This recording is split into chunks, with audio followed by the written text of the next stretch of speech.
Right now, we're going to jump over to Sniper Hog Lights compound over in Victoria, Texas, and check out some of the things that Sniper Hog Lights has to offer. Well, now we're on our second leg of the trip. You recognize this guy from just last night, but we are now in Victoria. Yeah, so we left the home of Sniper Hog Lights and where it all began. The compound.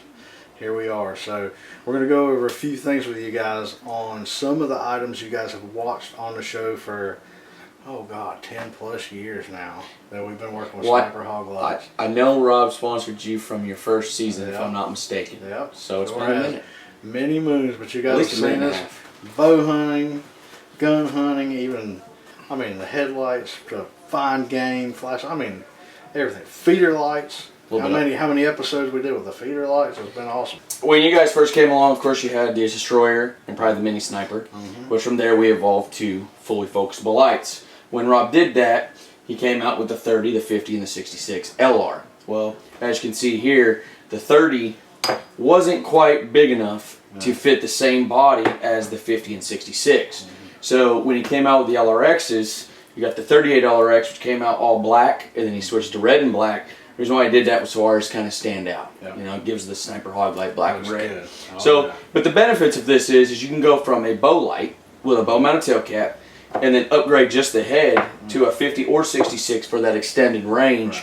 And you're not just stuck with one light, and or don't have to buy multiple lights for multiple, you know, applications. Such as you want bow hunt and then rifle hunt. You want that longer range with the scope. You can go from either one. Now you also have 5 LED options. A lot of people over the years have asked us, why don't you offer a multicolor light?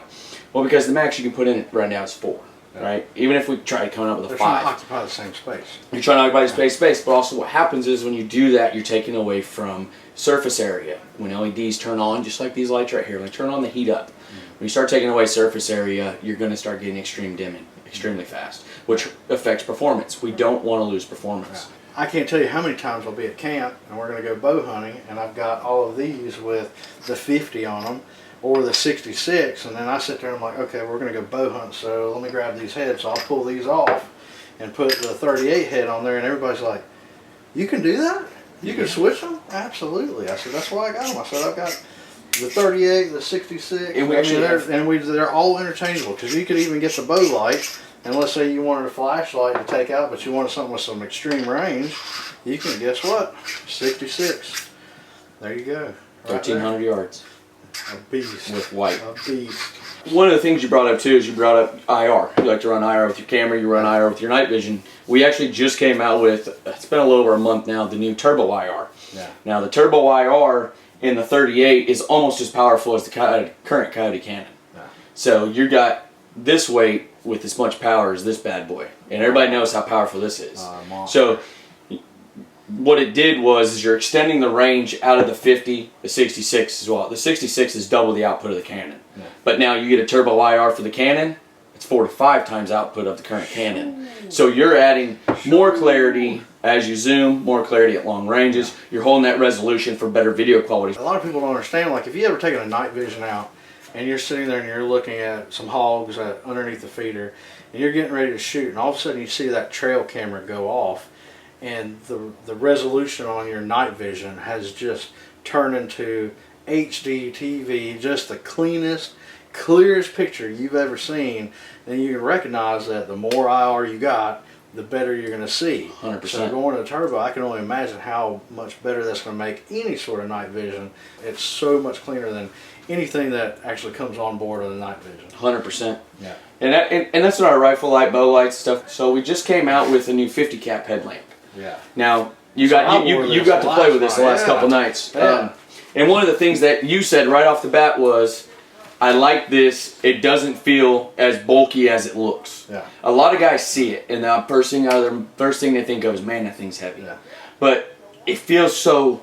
It feels better. It feels better than, like, cause when I originally had the original 40 that I got, it felt like it was constantly loose. I was trying to like fix it and tighten it up, and I sweat like crazy. So it would stretch, and you told me, you're like, man, your dang band's stretched out. So you put a new one on there for me and everything. But this one, when I put it on, I was like, this thing is pretty big, substantially larger. Yeah, 10 millimeters bigger. For sure. And so I was like, well, said, I wonder how it's going to fit. And when I put it on and I was running around last 2 nights, this thing felt great. It actually didn't even feel it's as only big as it is. Yeah. It's 2 ounces difference.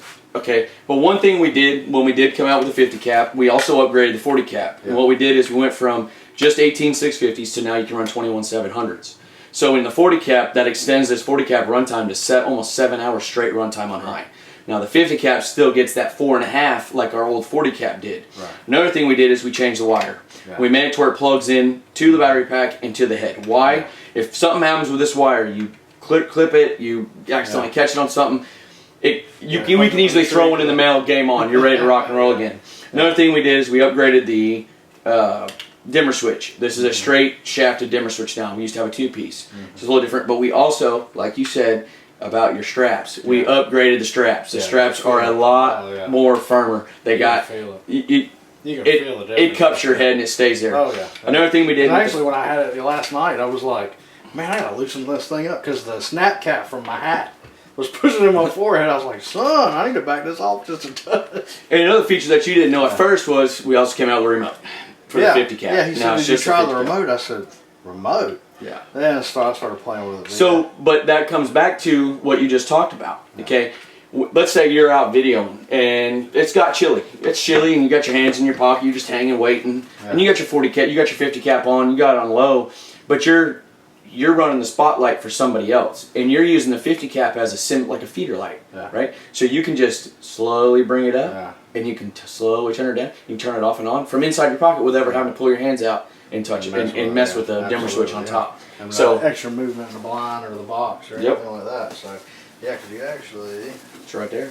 Yeah. And another cool feature is anybody that's running 18 650s.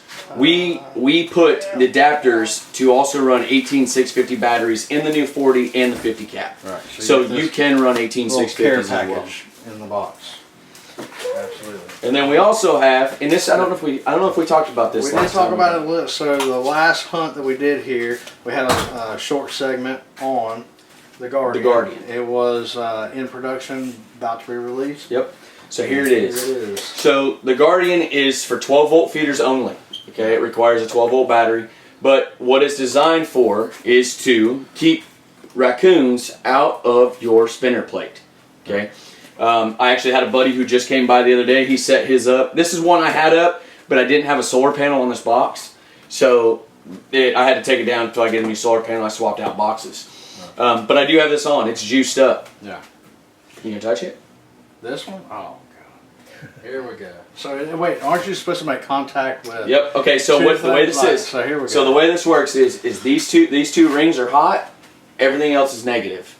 So whether you touch that ring in the spinner plate, you touch that ring in there. So basically, if this is a pole, if this is your post at to your feeder, the raccoon could be holding on to this, hanging on, and put his hand in there, and he's gonna get shocked.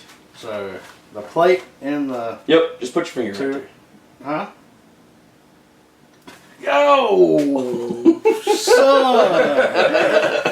Oh my God! That is ruthless. So, but the benefit to the way Rob designed it is, so this it's got a capacitor built into it, so it doesn't have a really high constant draw on your battery. So even though I didn't have a solar panel on this, I wanted to see how long will this feeder box throw on a regular 12-volt battery, feeder battery, without it dying. It still lasted almost 2 months Holy of runtime, and that's feeding 3 times a day. And guys, if you know anything about coons and stuff like that, like once it hits them like that, they're not coming back. No. Even bear, if a bear touches it and he gets hit with that thing, that's it. Game over. He's not coming back. So that it's kind of funny you said that. If it just tickles them though, they'll deal with it. Yeah, my Ashley's parents, they got bear in Arkansas, northwest Arkansas, and the bear kept messing with his feeder, and he picked up one of our 1,000-pound feeders that we weren't using. He bought it from Rob and set that up, and I put the Guardian on there. The bear will not even touch or look at the box anymore. So it had to have at some point it got shocked because it won't mess with the box. So yeah, if you got bears that are messing with your feeders, once again it's another one. But it's not like a oh my God shock, but it lets you know it's on. Oh yeah. No, I know. I know it's on for sure. So and then touching it again. So the goal for tonight is I want you. You've been wanting to try to shoot a pig with your bow. Yeah. The last 2 nights on my Wise Eye camera, I've had a pig hit that same feeder. Yeah. So I want to get you set up. I do have the new Exterminator 3 feeder light set up on that. So we'll check that out. Which is what we were going to address. I have one set up, but I kind of want to show it in action in the field. Yeah. Because it's impressive. Dang right. So I've got my Sniper Hog Lights 38 LRX already ready with my red module and the bow tail cap, so I'll be able to screw it right in the bow and I'll be ready to rock. We're gonna give him this right here, and he's gonna have it's gonna be like a football stadium underneath that feeder. We'll see. That's right. Yeah. So, but yeah, so we're ready to rock. So it's gonna be a good time. We'll hear some string music here in a little bit. We're about to head out and see if we can't find some. Oh, we're getting some food first. It's gonna be another night. Ashley said she's ready to grub. Oh Lord, here we go. And that's it. So stay tuned. It's gonna be a good one.